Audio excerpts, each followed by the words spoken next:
So, nagpainit lang tayo ng kawali. After that, lagyan natin ng mantika. And then, igisa natin yung mga bawang, sibuyas, at saka yung sardinas. So, lagay na natin.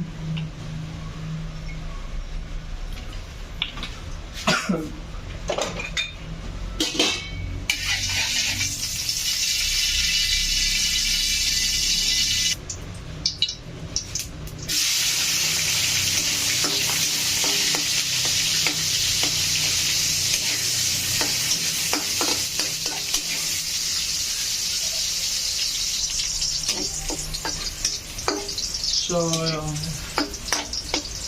lagay na natin yung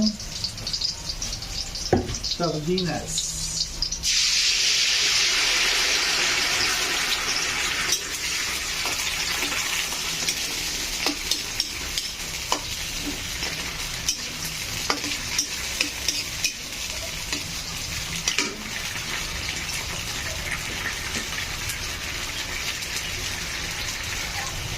Tapos guys, lagyan na natin ng tubig. Ganito rin ba kayo, yung isisidla na, lalagyan ng sardinas, nilalagyan din ng tubig, tsaka ganito rin ba ginagawa niyo?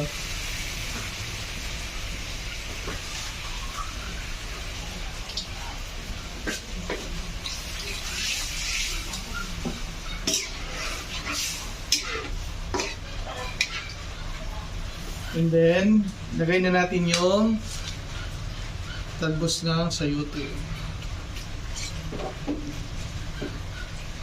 Sarap nito.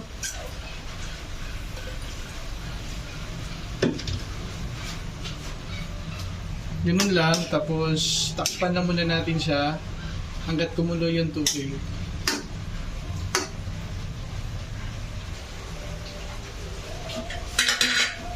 So guys, ito na yung kalalabasan. And then nilagyan na rin natin yan ng asin at saka yung magic natin.